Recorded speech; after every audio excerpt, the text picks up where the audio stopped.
Repair और maintenance बहुत ज़रूरी टास्क है। इनसे हम कोई बड़ा इशू आने से पहले ही रोक सकते हैं और क्वालिटी ऑफ लाइफ भी बनी रहती है। अब पक्का सोच रहे होंगे कि रिपेयर मेंटेनेंस से क्वालिटी ऑफ लाइफ का क्या लेना देना है। ओके, फॉर एग्जाम्पल आपके घर में एक ड्रॉर है जो बार बार अटक रहा है, तो आप जब भी उसको खोलेंगे ना आप इरिटेट हो जाएंगे। तो आपकी लाइफ स्मूथ चले इसके लिए ये बहुत ज़रूरी है कि आपकी आसपास की चीज़ें भी स्मूथ हों। मेंटेनेंस से अगर आप छोटे छोटे मेंटेनेंस करते रहते हैं तो इससे इक्विपमेंट की लाइफ बढ़ जाती है, वो अच्छे से काम करते हैं, आपके खर्चे कम हो जाते हैं और उनकी वैल्यू बनी रहती है। जब भी ना आपको रीसेल करना होता है कोई भी इक्विपमेंट या कोई भी अप्लायंसेस जो आपके पास है, तो जो सबसे पहला क्वेश्चन पूछा जाता है वो ये कि is it in good condition. Correct. मैं घर के छोटे मोटे मेंटेनेंस टास्क खुद ही करती हूँ। उसको अगर आप बाहर से करवाएंगे तो वो बहुत कॉस्टली पड़ते हैं। मैंने कुछ मेंटेनेंस टास्क इस वीडियो में डाले हैं जिसकी कॉस्ट जो मुझे मैकेनिक या कारपेंटर ने बताई और जो मेरा एक्चुअल खर्चा हुआ है, दोनों ही वीडियो के नीचे मैंने मेंशन किया है, आप उसको चेक कर सकते हैं। यस, ये जो रिपेयर मेंटेनेंस है टेम्परेरी है बट 100% फंक्शनल है। जब भी मैं किचन में बर्तन धोती थी तो वो पूरा पानी बह के प्लेटफॉर्म में चला जाता था और फिर उसको क्लीन करने के लिए मुझे यहाँ से सारा सामान उठाओ, उसको वाइप करो और वापस सामान जगह पे रखो। बहुत ही टाइम जाता था। साथ ही मैं वहाँ कुछ चीज़ डायरेक्टली रख भी नहीं सकती थी, वो गीले हो जाते थे। मैंने प्लम्बर को पूछा कि इसके लिए क्या करना पड़ेगा, तो जितनी भी पॉसिबल टर्मिनोलॉजी थी उसने सारी बता दी। मैंने बोला भैया सिर्फ आप ना मुझे अमाउंट बता दो कितना लगेगा और कितना टाइम लगेगा। उसने बोला मैडम कुछ तो 8,000 लगेगा और 2 दिन आप किचन में खाना नहीं बना सकते। मैंने बोला हे भगवान। मैंने सोचा चलिए हम इसको खुद ही रिपेयर करते हैं। तो मैंने सबसे पहले क्या किया, पानी जैसे मैं डेली वाइप करती ही थी तो उसको मैंने वाइप कर दिया। एक दूसरे कपड़े से ड्राई करके जो मेरा काउंटर टॉप है का ग्रेनाइट है वो थोड़ा ग्रीनिश ब्लैक है, तो उसी कलर की क्ले लेके मैंने उसको थोड़ा सा ऐसे सिलेंड्रिकल शेप में बना दिया, उसको ऐसे लंबा कर दिया और बस जहाँ पे बेसिन का जॉइंट था वहीं पे अच्छे से चिपका दिया और उसको फिर स्मूथनेस दे दी। आप खुद ही देखिए कि वो कलर इतने अच्छे से मैच हुआ है कि आपको दूर से नोटिस भी नहीं होगा कि मैंने वहाँ कुछ अलग से चिपकाया हुआ है। इस तरह से पूरा उसको प्रेशर देके मैंने अच्छे से स्टिक कर कुछ 5-10 मिनट के लिए ड्राई होने के लिए छोड़ दिया, क्योंकि क्ले जो है ना वो थोड़ा उतना टाइम लेती भी नहीं है और वाटर में मेल्ट भी नहीं होती। देखिए मैं जानबूझ के वहाँ पे पानी डाल रही हूँ, फिर भी दूसरी तरफ एकदम ड्राई है, आप देख सकते। हमारे जो डोर और विंडो के मॉस्किटो नेट होते हैं ना, वो पानी लगने की वजह से या फिर हमारे पेट जो हैं उनके साथ खेल खेल के वो ख़राब हो जाते हैं। आप देख सकते हैं कि मेरे जो बालकनी का मॉस्किटो नेट है उस पर 2 होल हो गए हैं। मोस्टली वहाँ से लिजर्ड आ जाती थी, कीड़े भी आ जाते थे। और पॉइंटेड होने की वजह से ना कभी कभी उनसे ऐसे खुद ही हमें चोट लग जाती थी। तो उसके लिए मैंने एक अच्छा सा प्रिंटेड कपड़ा ले लिया। आप देख सकते हैं उसमें काफ़ी फ्रूट्स और वेजिटेबल्स बने हुए हैं और उसको अंदर से लगा के पीछे की तरफ से स्टिच कर दिया एक सिंपल निडल की हेल्प से, सेम कलर के थ्रेड से, जिसकी वजह से वो जो होल है वो पूरी तरह कवर हो गए हैं। पीछे से तो वो दिख रहे हैं बट अगर आप सामने से देखेंगे ना तो वो बिल्कुल भी नहीं दिखता है। मैं आपको एक बार सामने का भी लुक दिखा देती हूँ। ये काफ़ी नीट दिख रहा है, आप देखिए। और वो क्लियरली जो होल्स थे वो कवर हो गए हैं, स्मूथ हो गया है। आप यहाँ से मेरे पीछे की बालकनी का लुक भी देख सकते हैं। तो बिल्कुल भी नहीं समझ में आ रहा है कि मैंने उसको अलग से कुछ वहाँ पे। मोस्टली हम अपने बाथरूम में इस तरह से शावर कर्टन्स तो लगाते हैं, और जिनकी वजह से हमें बाकी का बाथरूम का एरिया गीला नहीं होता जब भी हम शावर लेते हैं या फिर वॉशरूम यूज़ करते हैं।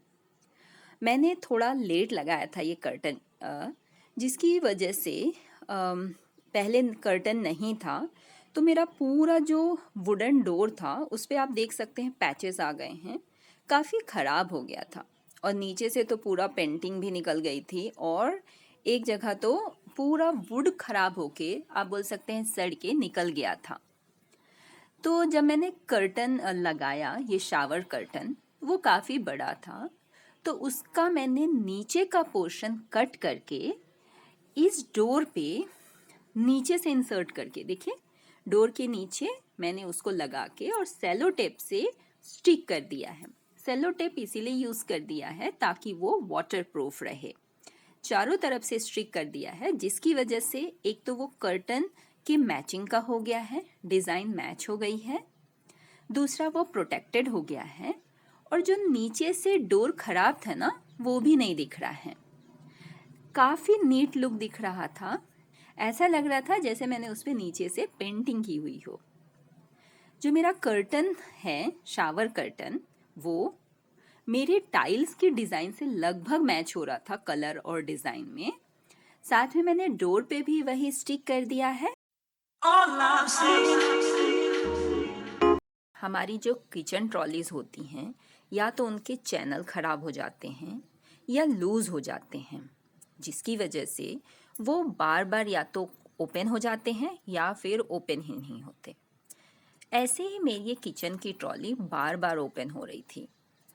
तो मैंने क्या किया, उसमें एक स्ट्रिंग बांध के, डेकोरेटिव स्ट्रिंग बांध के, उसको मैंने हैंडल से ही हैंग करना शुरू कर दिया। उसको मैं हैंडल से अटैच कर देती थी, जिसकी वजह से वो सेफ रहने लगा।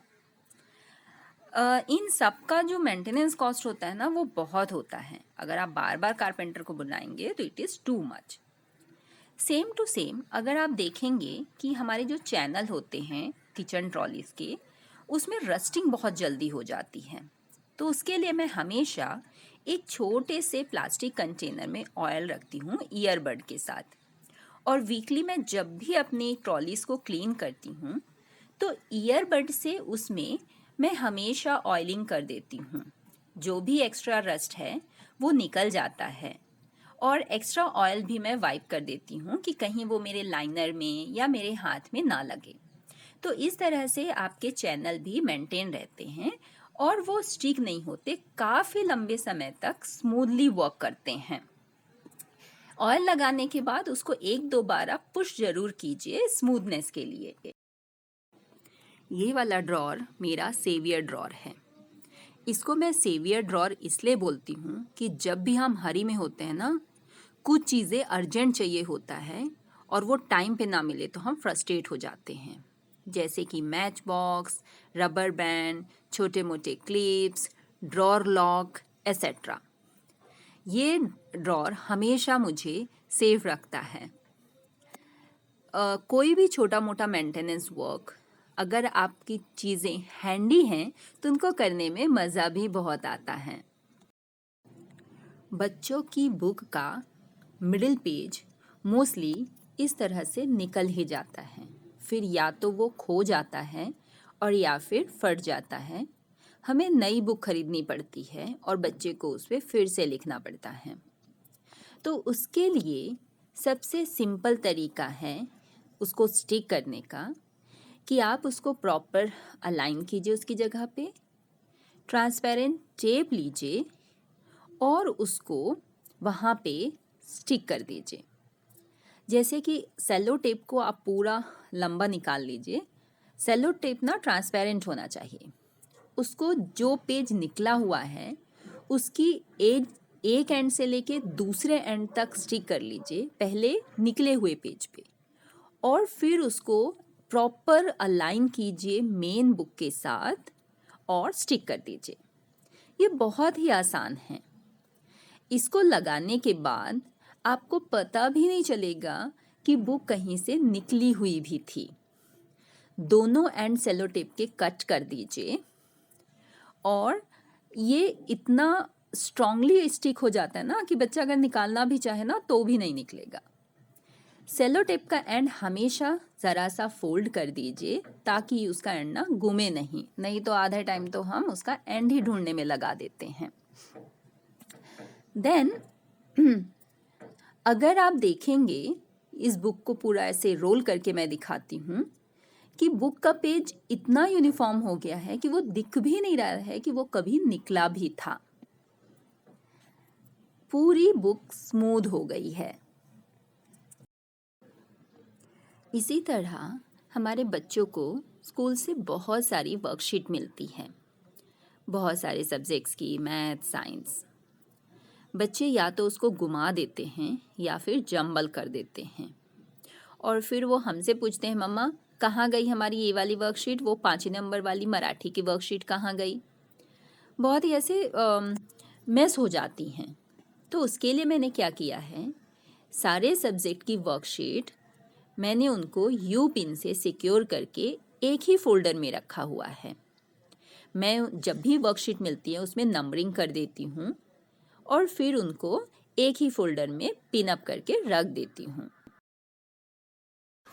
अगर आपके पास भी कुछ ऐसी मेंटेनेंस और रिपेयर्स की टिप्स हो तो प्लीज़ मेरे साथ ज़रूर शेयर कीजिए। और अगर आपको ये वीडियो पसंद आई हो तो प्लीज़ एक लाइक ज़रूर कर दीजिए। मैं आप सभी का इस चैनल पे स्वागत करती हूँ।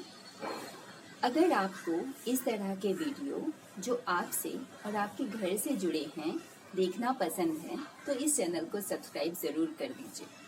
मैं इसी तरह के टिप्स और हैक्स और आगे डालती रहूँगी। Thank you.